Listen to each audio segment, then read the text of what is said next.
দুই দিন যদি প্লেনে না ওঠে ওনার গুড়া কৃমিয়ে কামড়ায়। ওকে আসিফ নজরুল আপনাদের আব্বা লাগে, আব্বার বাম্বু খাইতে এখন কেমন লাগে?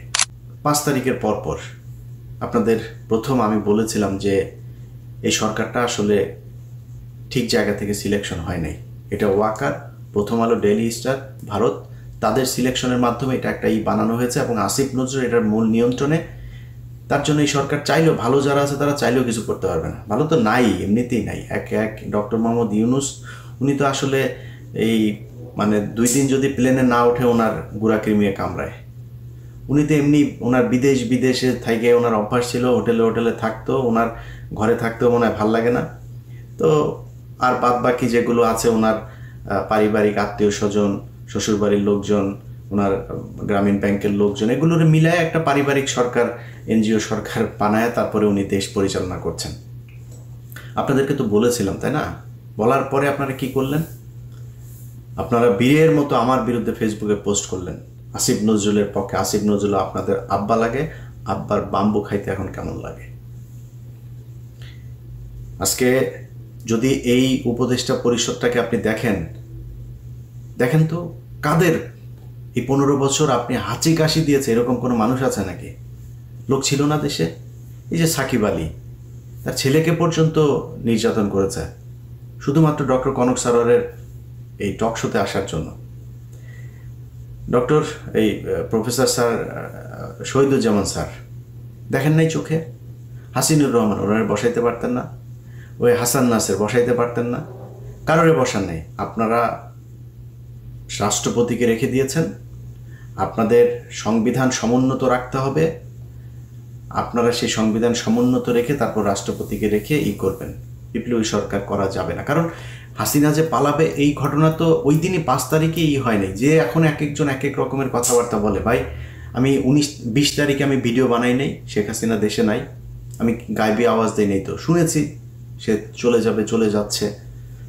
তো এই আলোচনা ভিতরে হচ্ছিল, এটা নিয়ে একটা সেকেন্ড বি প্ল্যান সি কি হবে সেগুলো নিয়ে তাদের ভিতরে পুরো তারা ঠিকঠাক। হঠাৎ করে জাম করে আসা 5 তারিখের 2 দিন আগে মোস্তফা সরোয়ার ফারুকী রাস্তায় নেমে গেল, যে কিনা সারা বছর হাসিনার আর মুজিবের গুণগান গাইল, হঠাৎ করে চলে আসলো। আপনার এমনিতেই মনে হয় এগুলো খুব অর্গানাইজড ওয়েতে করা হয়েছে।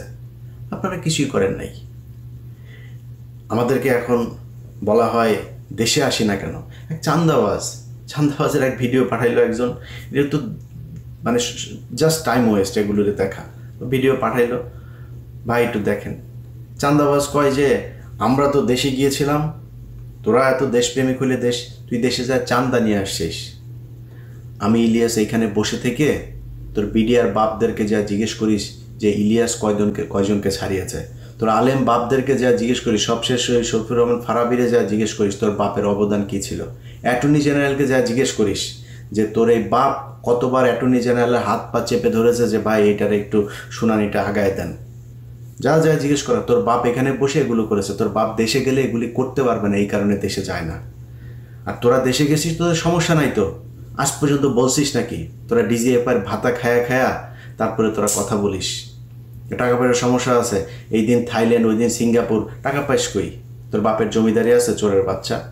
এগুলি আমরা বুঝি না কিছু, ওরা এসে আমাদের বোঝায়। দেশে যাই না এই কারণে, কারণ আমরা রয়্যাল লোকজনদের চারিদিকে বসায় রেখে তারপরে আপনারা সুন্দর দেশ গড়বেন, সেই দেশে আমাদের তো টার্গেট তো না আওয়ামী লীগ না, আমাদের টার্গেট বিএনপি না, জামাত, কোনো কিছু না। আমাদের দেশে কোনো শত্রু নাই। আমার শত্রু ইসকন, আমার শত্রু ইন্ডিয়ার লোকজনদের সেট আপ করে সুন্দর করে আপনি বসায় রেখে তারপরে দেশ পরিচালনা করবেন, সেই দেশে আমরা যাব।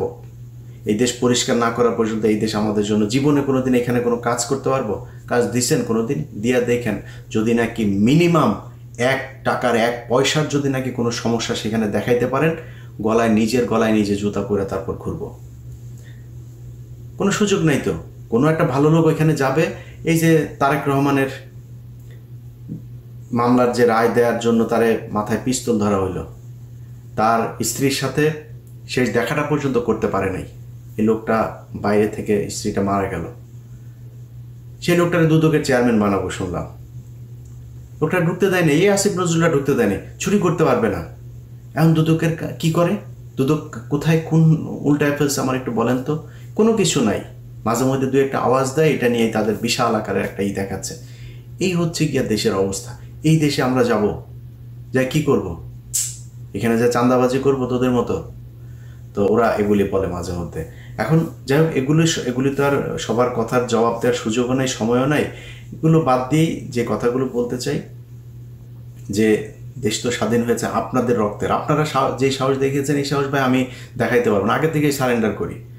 আমি যদি জুলাইতে দেশে থাকতাম, এইভাবে বন্দুকের সামনে আমি দাঁড়াইতে পারতাম না। এটা আমার নিজের অক্ষমতা স্বীকার করছি।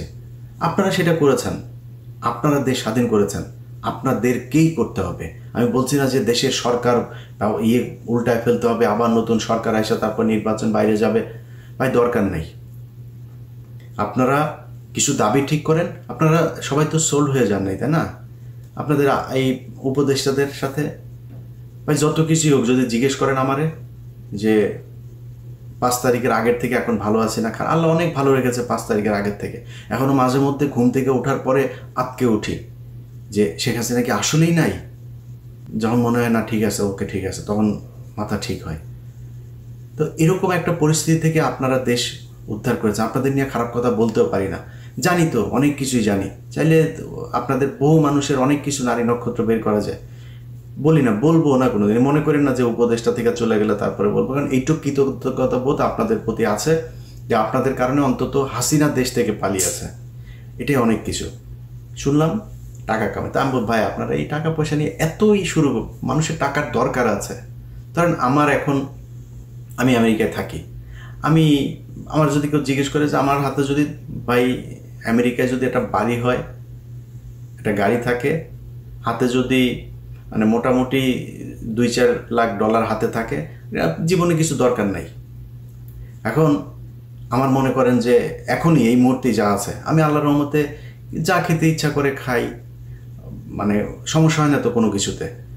ধরেন আমার এখন 4,000 কোটি টাকার মালিক হইলাম, আমি এর চাইতে বেশি খাইতে পারবো। ওইটা টেনশন ভাই, আমার দিয়ে জীবনে কোনদিন এটা সম্ভব না। আমার বহু মানুষ ভাই ব্যবসা করে এই করে, ভাই আমার এটারে এই ঝামেলা আমি যাইতেই চাই না। আমার অনেক টাকা হোক, এটা আমি চাই না, কোনোভাবেই চাই না। তো আমি তাদেরকে জিজ্ঞেস করলাম যে ভাই এই টাকা পয়সা তো এরকম করছেন কেন? আমার জবাব দিল, ভাই দল পরিচালনা করার জন্য তো টাকা টুকার দরকার। জুলাই আগস্টে তারা সারা দেশে ভ্রমণ করলো না, এই যে কত জুলাই আগস্টে, তো ওই সময় হঠাৎ করে গোপালগঞ্জে যখন তাদের প্রোগ্রামটা, তো আমি তাদের বললাম যে ভাই আপনারা গোপালগঞ্জে যাবেন তো রেডি হয়ে যান নাই কেন? বলছে ভাই আমরা লোকজনও নিতে পারিনি ঠিক মতো, আমাদের ফান্ড শেষ। সম্ভবত বরিশাল থেকে তারা গোপালগঞ্জে এসেছিল, অথবা এটা কি মাদারীপুর থেকে গোপালগঞ্জে গিয়েছিল, আমার ঠিক মনে নেই, দুইটার একটা হবে। তো আমার তখন আবার বাংলা এডিশন উদ্বোধন হবে, যে কারণে ওদের সাথে কথা হচ্ছিল। তো ওরা আসার চেষ্টা করেছে, শেষ পর্যন্ত করতে পারেনি। এখন আমার বললো যে ভাই এই ব্যাপার, টাকা আমাদের ফান্ড নেই। তা বললাম এই যে টাকা পয়সা করলেন এত টাকা, এগুলি ভাই ওনারা টাকা পয়সা দেন না। কেউ টাকা তুরস্কে পাঠিয়েছে, কেউ কানাডাতে পাঠিয়েছে, কেউ পর্তুগালে পাঠিয়েছে, অস্ট্রেলিয়াতে পাঠিয়েছে, আরও বেশ কয়েকটা দেশের নাম বলবো। এক একজন এক এক জায়গায় গিয়ে তারপরে এই টাকা পয়সা পাঠিয়ে যার যার টাকা শেষে নামছি। এখন এই যে এটা হইল, ধরেন আপনাদের ভেতরে 5 জন 10 জন বা ধরলাম 100 জন মানুষ আপনারা টাকা পয়সা নিয়ে এই বাস খুব মানে মজা করে খাইতে পারলেন। আচ্ছা ভাই এই দেশটার নিরাপত্তাটা যে আপনি ঠিক করলেন না, আপনি মনে করেন 5,000 কোটি টাকার মালিক হইলেন, বিদেশে গিয়ে তারপরে সারা জীবন বসে খাবেন? মইনুদ্দিনের টাকার অভাব আছে? যে পরিমাণে ধান্দাবাজি সে করে গিয়েছে 111-এ, বহুত টাকা। জিজ্ঞেস করেন তো কেমন আছে, ফোন দিয়ে যাইনেন ভাই কেমন আছেন, আমেরিকাতেই তো আছেন, খুব আরামেই তো আছেন, তাই না? জিজ্ঞেস করেন তো কেমন লাগে।